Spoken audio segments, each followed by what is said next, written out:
جس گھر میں 3 موتیں لگاتار ہوئی ہوں، جوان بیٹا گیا ہو، 2 سگے بھائی ایک ساتھ مرے ہوں، اس گھر میں غموں کا کیا عالم ہوگا، اس گھر کی پریشانی کا کیا عالم ہوگا، اس کا اندازہ ان گھر والوں کے علاوہ کوئی نہیں لگا سکتا ہے۔ اور کسی گھر میں کوئی ایک موت ہو جائے نا تو میرے عزیزو زندگی ختم ہو جاتی ہے، لیکن اس گھر کا ہر سدسیہ، اس گھر کا ہر انسان اس غم کو نہیں بھلا پاتا ہے۔ اگر بیٹوں کے سامنے باپ کی موت ہو جائے تو بیٹوں کی زندگی گزر جاتی ہے اور وہ باپ کی موت کے غم کو بھلا نہیں پاتے ہیں۔ اگر بیٹوں کے سامنے، بیٹیوں کے سامنے، بچوں کے سامنے میرے عزیزو ماں باپ رخصت ہو جائیں تو ہر وقت ماں باپ کا چہرہ ان کی نگاہوں کے سامنے رہتا ہے۔ اگر کسی ماں باپ کے سامنے ان کی جوان اولاد کا انتقال ہو جائے، اللہ اکبر کبیرہ میرے عزیزو، تو میرے عزیزو جوان اولاد کا انتقال کا صدمہ ایسا ہوتا ہے ماں باپ اس کو زندگی بھر نہیں بھلا پاتے ہیں۔ اور آپ نے کتنی جگہوں پر ایسا دیکھا ہوگا کہ بیٹے کی موت کے صدمے میں ماں کا انتقال ہو گیا، باپ کا انتقال ہو گیا۔ جوان بھائی رخصت ہو جائے تو دوسرا بھائی اس کو برداشت نہیں کر پاتا ہے، جوان بہن رخصت ہو جائے تو اس کے گھر والے اس چیز کو برداشت نہیں کر پاتے ہیں۔ ایک موت گھر کے اندر ہو جائے تو میرے عزیزو اس گھر کے انسانوں کو اس کو بھلانے میں زندگی گزر جایا کرتی ہے۔ پھر ان کو بھی موت آتی ہے لیکن وہ اپنے عزیز کی موت کو نہیں بھلا پاتے ہیں۔ ایک موت کی میں بات کر رہا ہوں، آپ سوچیں جس گھر میں 3 موتیں لگاتار ہوئی ہوں، جوان بیٹا گیا ہو، 2 سگے بھائی ایک ساتھ مرے ہوں، اس گھر میں غموں کا کیا عالم ہوگا، اس گھر کی پریشانی کا کیا عالم ہوگا، اس کا اندازہ ان گھر والوں کے علاوہ کوئی نہیں لگا سکتا ہے۔ جس کا بیٹا رخصت ہوا ہے تو ماں سے جا کر کے پوچھو کہ جوان بیٹے کا اپنے سامنے رخصت ہو جانا یہ ایک کیسا غم ہے۔ شوہر اس کے سامنے سے چلا جائے، اس کے سامنے گولی مار دی جائے میرے عزیزو تو وہ اس بیوی سے جا کر کے پوچھو، وہ بتائے گی کہ شوہر کا انتقال ہونے کا جو صدمہ ہوتا ہے وہ کیا ہوتا ہے، وہ اپنے لفظوں میں اس کو بیان نہیں کر سکتی ہے۔ تو موتیں تو میرے عزیزو روزانہ ہوتی ہیں، لیکن کچھ موتیں ایسی ہوتی ہیں جن کو دنیا والے بھلا نہیں پاتے ہیں۔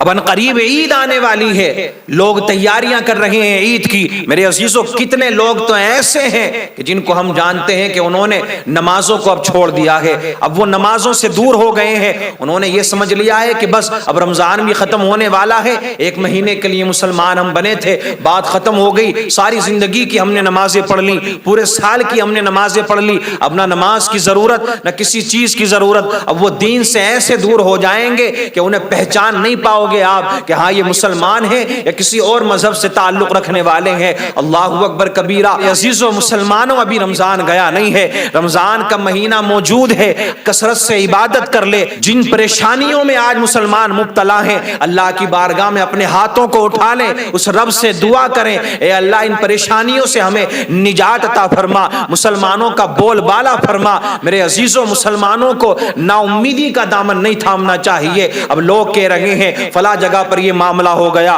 وہاں انکاؤنٹر کر دیا گیا، وہاں مار دیا گیا، وہاں مسلمانوں پر زیادتی ہو رہی ہے، وہاں مسلمانوں کو ستایا جا رہا ہے، وہاں مسلمانوں پر ظلم و ستم کے پہاڑ توڑے جا رہے ہیں۔ نانا میرے عزیز احساس کمتری کا شکار نہ ہونا، نا امیدی کو اپنے پاس نہ آنے دینا۔ اگر تو نا امید ہو گیا تو تیرے حوصلے پست ہو جائیں گے، تو بیکار ہو جائے گا۔ تجھے اپنے حوصلوں کو مضبوط رکھنا ہے اور اللہ کی ذات پر بھروسہ رکھنا ہے، کیونکہ یہ ہمارا ایمان ہے، ہمارا عقیدہ ہے۔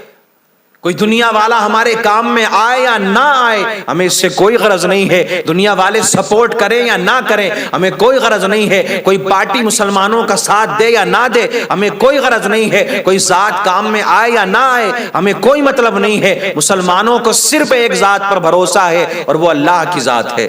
جس نے اللہ کی ذات پر بھروسہ کیا وہ دنیا کی کسی طاقت سے نہیں ڈرتا ہے، کسی سے نہیں ڈرتا ہے۔ لیکن میرے عزیزوں ہمیں بھی اپنے آپ کو سدھارنا پڑے گا، اپنے اندر ہمیں اتحاد پیدا کرنا پڑے گا۔ مسلمانوں اپنے اندر یونٹی پیدا کرو، اتحاد پیدا کرو، اتفاق پیدا کرو۔ جب تک تم آپس میں لڑتے رہو گے غیر اسی طریقے سے فائدہ اٹھاتے رہیں گے، دوسرے لوگ اسی طریقے سے فائدہ اٹھاتے رہیں گے۔ سب سے پہلے رب کی ذات پر بھروسہ، اس کے بعد میں اپنے اندر یونٹی پیدا کرنا ہے، اتفاق پیدا کرنا ہے۔ اسی لیے تو میرے عزیزوں کسی نے کیا خوب کہا ہے کہ متحد ہو تو بدل ڈالو زمانے کا نظام۔ تاریخ کو اٹھا کر کے دیکھیں، جب جب مسلمان متحد ہوا ہے، مسلمانوں کے اندر اتحاد پیدا ہوا ہے، مسلمانوں کے اندر اتفاق پیدا ہوا ہے، یونٹی پیدا ہوئی ہے، ایک دوسرے پر قربان ہونے کے لیے تیار ہوئے ہیں، اس وقت آپ دیکھو تاریخ کو اٹھا کر کے اس وقت کی تاریخ کو پڑھو تو آپ کو پتا چلے گا کہ اس دنیا کا نظام بدل گیا ہے۔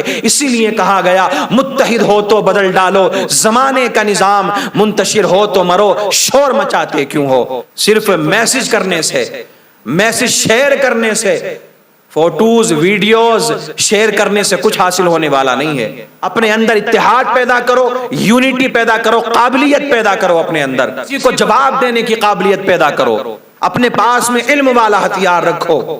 اگر آپ کے پاس میں علم ہے، ایجوکیشن ہے، تو یاد رکھنا کوئی طاقت آپ کا کچھ نہیں بگاڑ سکتی ہے۔ اپنے بچوں کو تعلیم دو، اپنے بچوں کو تعلیم حاصل کرواؤ۔